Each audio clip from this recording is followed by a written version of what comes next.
She was carrying a breakfast tray down a marble staircase when it happened. Crystal, a black woman who had spent 3 years moving through that mansion like she was made of glass, careful, quiet, invisible to everyone who chose not to see her. She had learned that, learned to shrink, learned to survive. And then Isabelle saw her. Not with hatred, not even with anger, with something worse than both of those things. With the absolute certainty that Crystal did not matter enough to step around. One shove, that was all it took. 12 steps of cold marble, a tray of fine china exploding across the floor, and a woman lying broken at the bottom of a staircase in a house she had served faithfully for 3 years, while the woman who pushed her stood at the top and fixed her hair. No guilt, no fear, just inconvenience. What Isabelle did not know, what she could not have calculated in her most paranoid nightmare, was who was standing behind that closed door at the end of the hall. Hyun-soo Park, Korean Mafia boss, a man who had built an empire on silence and precision and a code that the legal system could never write and could never take away. He walked out. He looked at Crystal on the floor. He looked up at Isabelle on the stairs. And something shifted behind his eyes that would not shift back.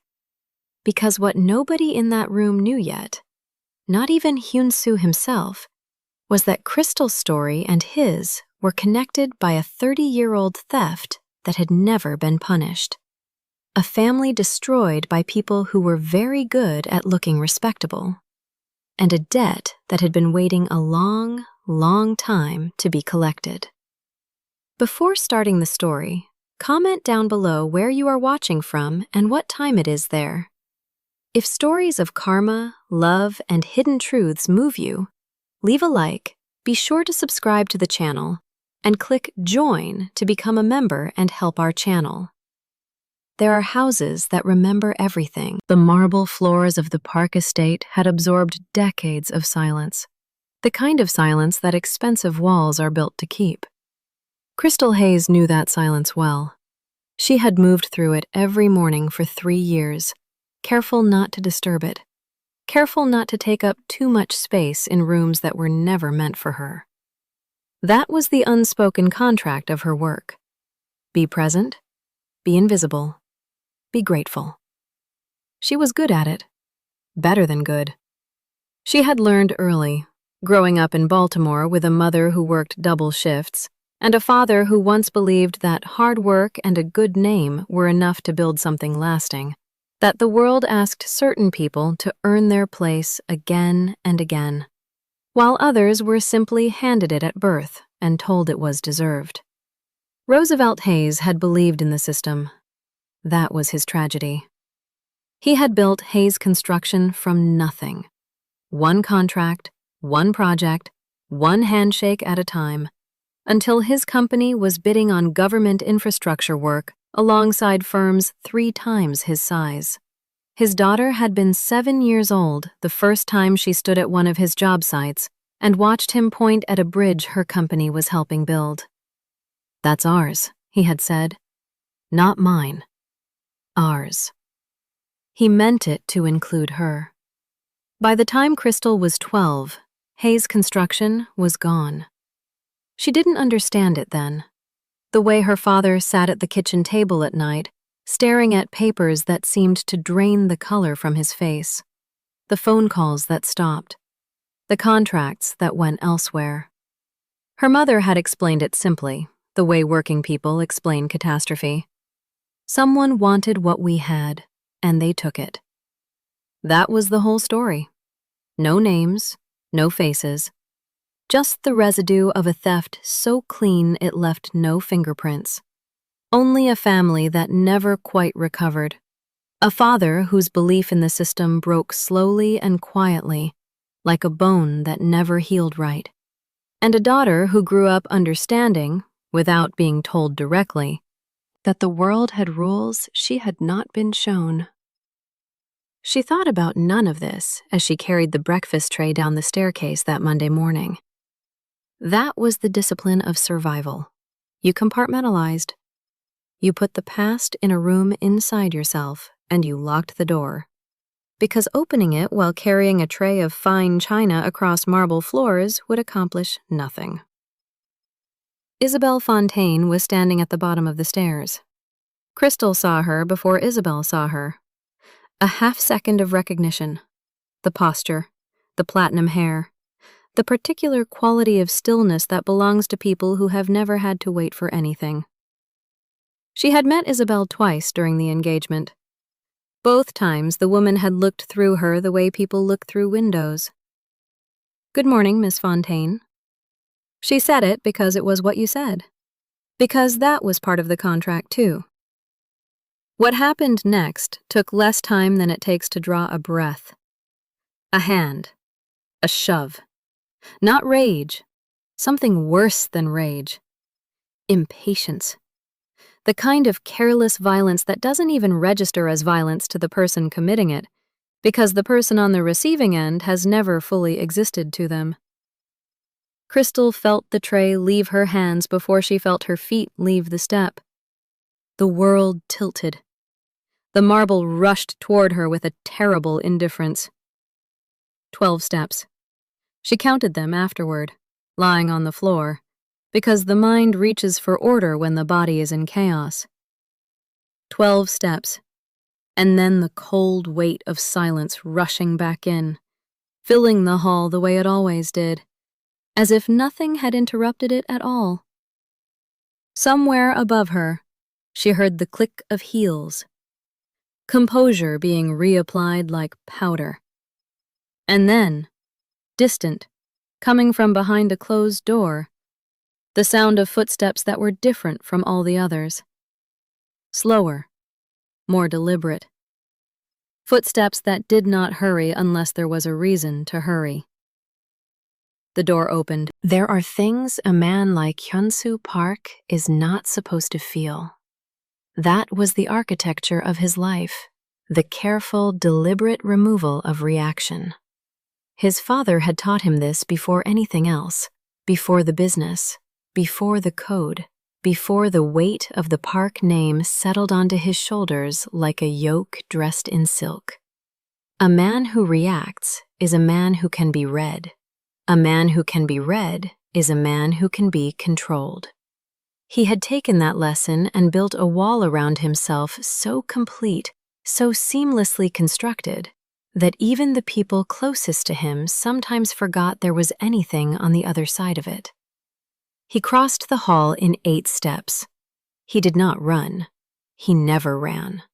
But those 8 steps carried something in them that his men, watching from the periphery, recognized immediately. A quality of intention so concentrated it altered the atmosphere of the room. They stepped back without being told. Crystal was on the floor. One hand pressed flat against the marble, the other curled against her chest. Her uniform was twisted. The tray lay 3 feet away, the coffee spreading slowly across the white floor in a shape that looked almost deliberate, almost like something being written. Her eyes were open. She was breathing. He registered these facts in the first second and set them aside because the second second was already happening and it required a different kind of attention. He looked up. Isabelle stood at the top of the stairs. Her hand was resting lightly on the banister. Her expression was the expression of someone who had just noticed an inconvenient spill. There was no fear in her face. That, more than anything, was the thing that moved behind his eyes like a cold current shifting direction. Not guilt, not shock. Inconvenience. "Leave my house." He said it quietly. That was how he said everything that mattered. Quietly, and only once. His men were already moving before the words finished landing. Isabelle opened her mouth. closed it. Some instinct older than her arrogance recognized, in that particular quiet, that this was not a negotiation. She left. The ambulance came within 4 minutes. Hyun-soo had made the call himself, standing 6 feet from Crystal while his head of security knelt beside her and spoke to her in a low voice, keeping her still, keeping her conscious. She had looked up at Hyun-soo once, directly, without deference, the way people look at each other when the ordinary rules of a situation have been suspended by something larger. And he had held that look without looking away. He rode in the car behind the ambulance, not inside it. He was not family. He understood the boundaries of his position with the same precision he understood everything else. But the car stayed close, all the way to the hospital, through every light.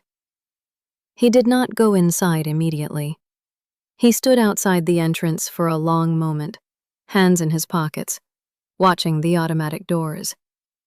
His driver stood nearby and said nothing because there was nothing to say, and because he had worked for Hyun-soo long enough to understand the difference between a silence that wanted filling and a silence that was doing its own work. What no one standing there could have known, what even Hyun-soo himself had not yet consciously assembled, was that something had already begun. Not a decision, exactly. Decisions come with deliberation, with weighing, with the architecture of pros and cons.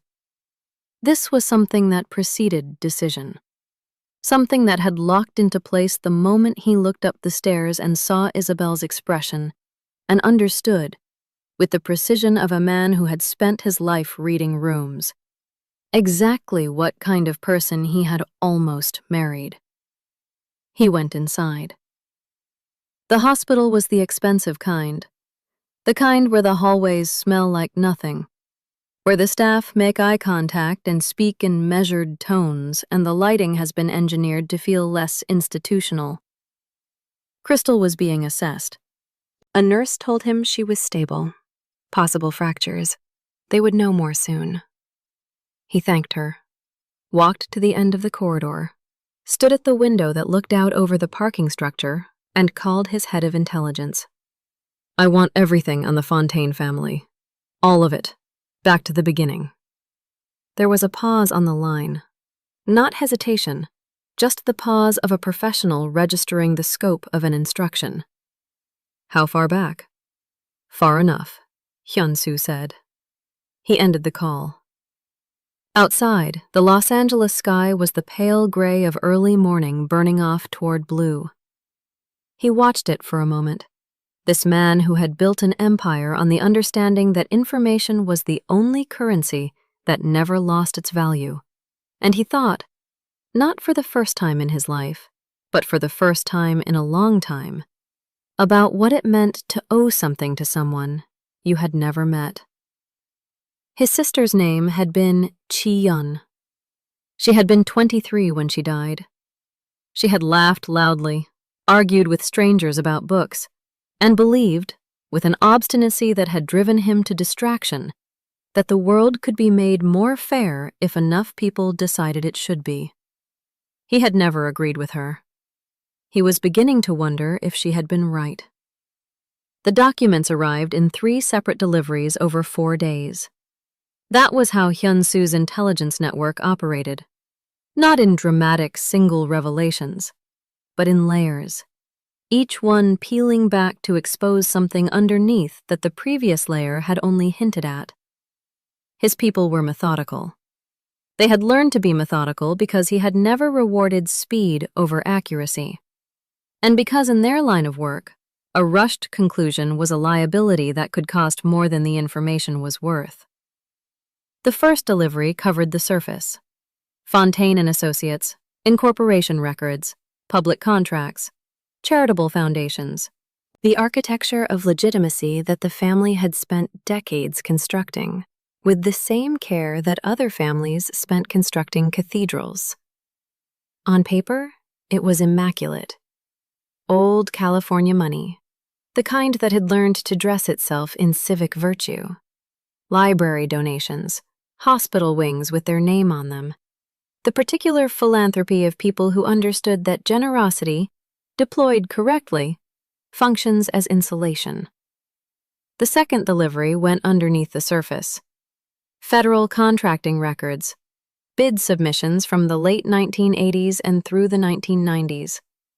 The government infrastructure boom that followed a series of legislative packages. Highways, bridges, municipal water systems. The enormous, unglamorous machinery of a city that never stops needing to be rebuilt.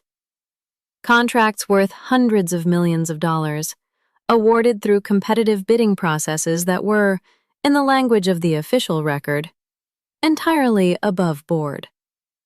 Hyun-soo read through the bid documents slowly, the way he read everything that mattered, at a long table in the back room of a restaurant he owned in Koreatown, with a glass of water he didn't touch, and his phone face down beside him.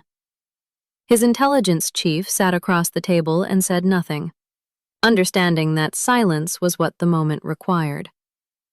The numbers were not difficult to understand if you knew what you were looking for, and Hyun-soo, who had spent his adult life in the specific business of understanding how legitimate systems could be made to serve illegitimate ends, knew exactly what he was looking for. The Fontaine bids were always, without exception across 11 years and dozens of contracts, between 3 and 7% lower than their nearest competitor. Not dramatically lower, not suspiciously lower to a casual eye, just lower enough to win, and just high enough to profit. The nearest competitor, across more than half of those contracts, was Hayes Construction of Baltimore, Maryland. He put the page down. Show me Hayes. The third delivery came the following morning. It was thinner than the others, the documentation of a company that had not survived long enough to generate much of a paper trail. Hayes Construction had been founded in 1984 by Roosevelt Hayes, a civil engineer who had spent 6 years working for the city of Baltimore before leveraging his savings, his expertise, and a small business loan into his own firm. His first decade was the story of a man building something real out of almost nothing. Subcontracts growing into primary contracts, a reputation for work that came in on time and on budget, the slow accumulation of credibility that is the only currency that actually matters in the construction business. By 1991, Hayes Construction was bidding on federal infrastructure projects. By 1993, it was losing them. Every single one.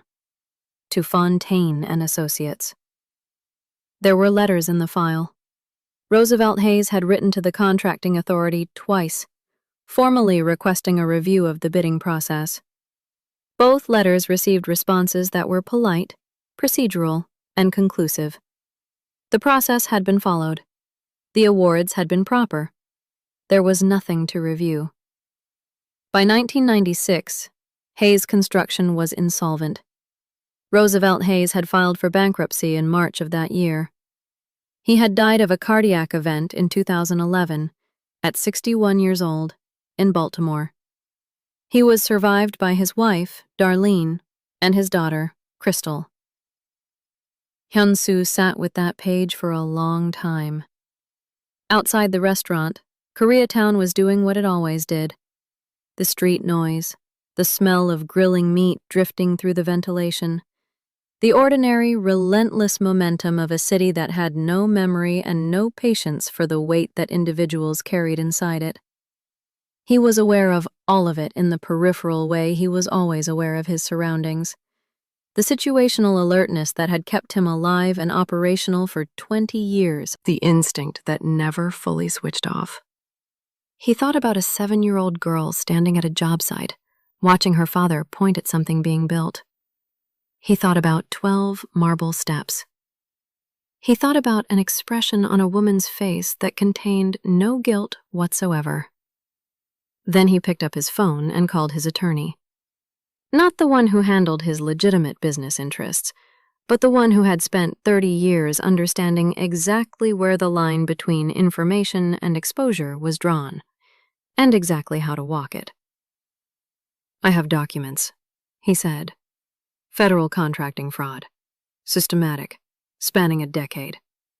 The kind that comes with names attached." His attorney was quiet for a moment. "How do you want to move this?" Hyun-soo looked at the file on the table. At the letter Roosevelt Hayes had written in 1993, formal and precise and completely ignored, to an institution that had already decided he didn't matter. "Carefully," he said, "and completely." He ended the call, sat for another moment in the silence of the back room.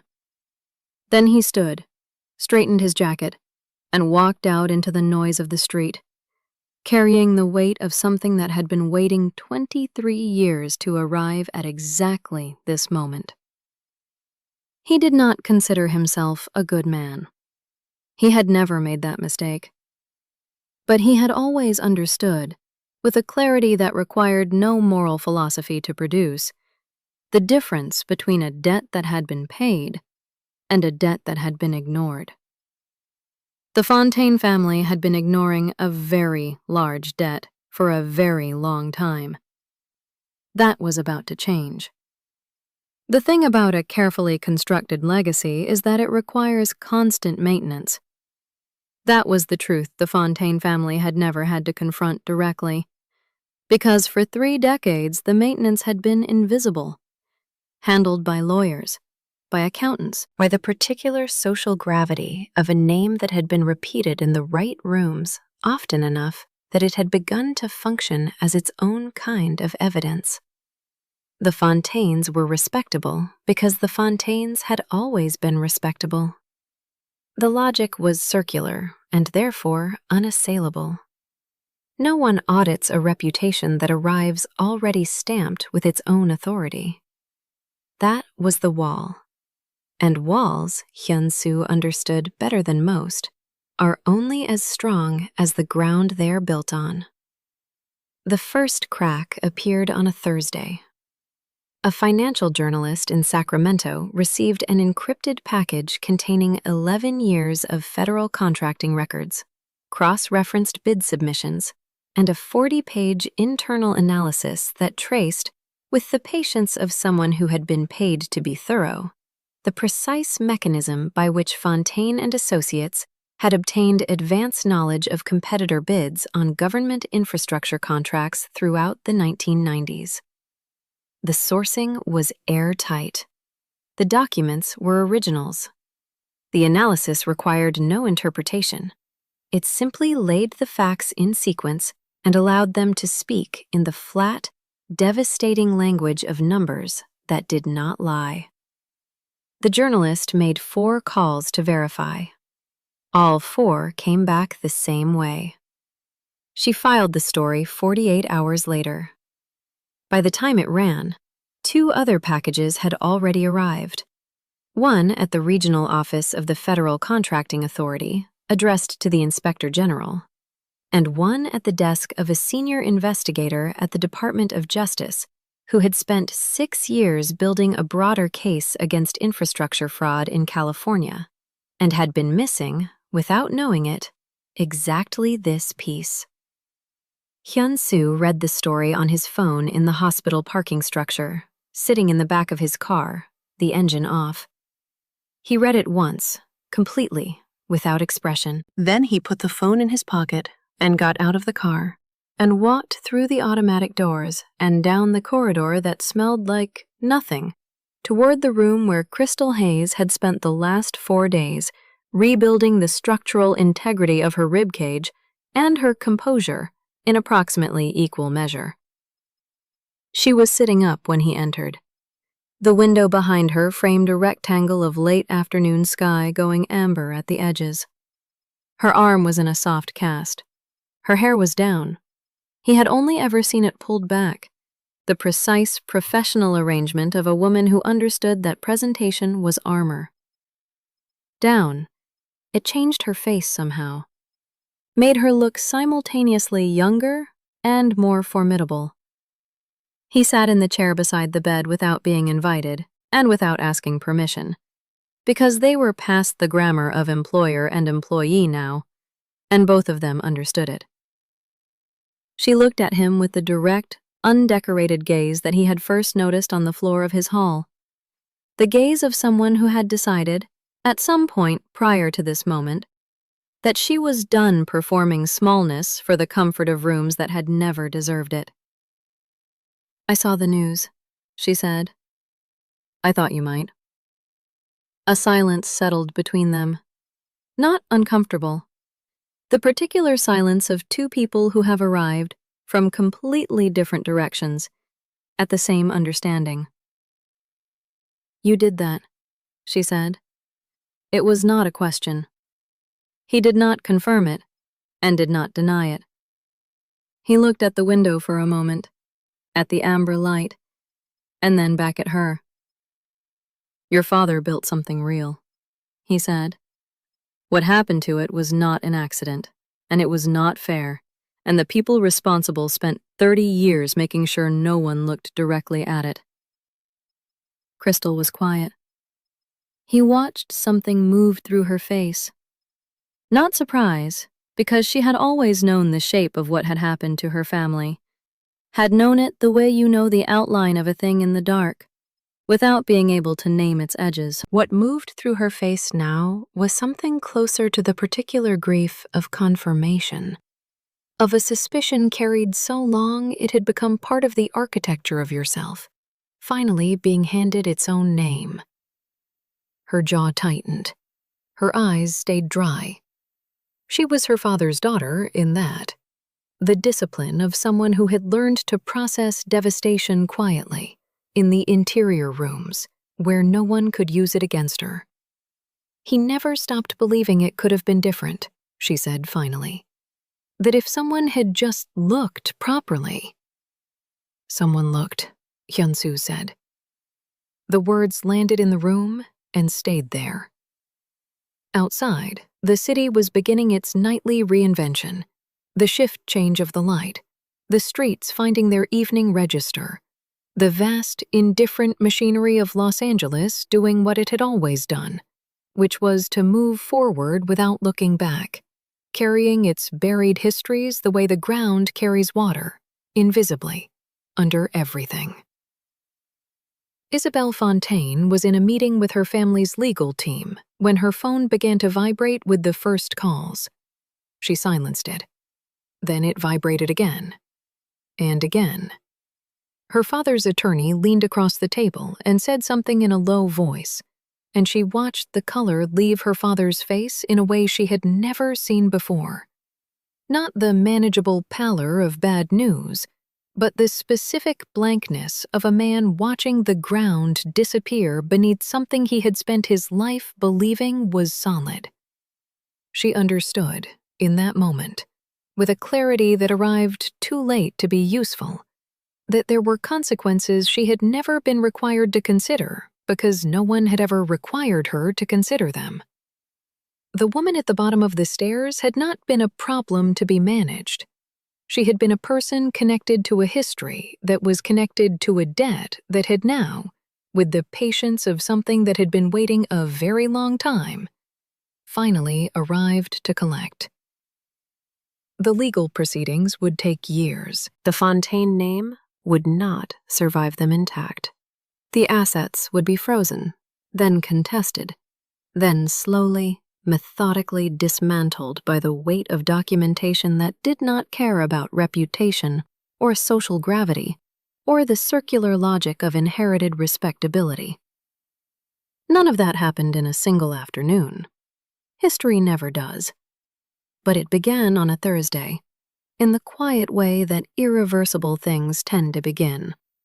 Not with an explosion, but with a document arriving at the right desk, placed there by a hand that understood, with the precision of long experience, that the most durable form of justice is the kind that uses the system's own architecture against the people who believed they had built it for themselves alone. Crystal Hayes was discharged on a Friday morning. Hyun-soo was not in the corridor when she left. She had not expected him to be. That was not the nature of what existed between them. It had no name, fit no category, belonged to no grammar she had been given. It was simply a fact, the way certain things become facts. Quietly, without ceremony, through the accumulation of moments that individually seem small and collectively mean everything. There was an envelope at the discharge desk with her name on it. Inside was a single page, her renewed employment contract, as promised, and beneath it, a handwritten line in precise, unhurried script. Your father's name deserved better. So do you. She stood at the entrance of the hospital for a long moment, the envelope in her uninjured hand. The Los Angeles morning doing what Los Angeles mornings do, burning off the gray, becoming itself, indifferent and luminous, and full of the particular promise of a city that has always been better at beginnings than at remembering what came before them. She folded the page carefully, put it in her pocket, close to her chest, where the ribs were still healing, and she walked out into it. Crystal walked out of that hospital with a broken rib, and something she didn't have when she went in. The certainty that she would never again shrink herself to fit into a space that was never built for her. But Crystal is a character, and you are real. And maybe you know that feeling of giving your best for years, of being gracious, patient, composed, of carrying weight with dignity while quietly wondering why love, respect, or recognition kept arriving with confusion attached to it. If you've ever minimized something that hurt you just to avoid seeming dramatic, if you've ever stayed longer than your peace could afford because you wanted to be fair, if you've ever explained your own pain to someone who clearly preferred not to understand, then there is something that was created specifically for you. It's a 30-day reset called The Woman He Can't Manipulate, built for Black women 45 and older who are ready to stop confusing confusion with depth, attention with respect, and patience with strength. It is not a self-help book full of slogans. It is real structure, real language, real clarity about what emotional manipulation looks like, what self-abandonment costs, and what dignity requires from this point forward. 30 days, one truth at a time, no judgment, just you, returning to yourself. The link is in the pinned comment below. If this story moved you, stop for a moment and reflect. Have you ever worked hard, given everything you had, and still been made to feel invisible? Like the room was never really built for you in the first place? Have you ever watched someone cause real damage to another person and walk away without consequence, not because they were innocent, but simply because they had never been required to face one? And have you ever been helped by someone you never expected, in a way that made you question everything you thought you understood about who deserves justice and who gets to deliver it? Tell us your experiences and feelings in the comments. We read them all. And if you believe in stories about dignity, justice, and the debts that history never forgets, leave a like. Be sure to subscribe to the channel and click Join to become a part of our community and help the channel.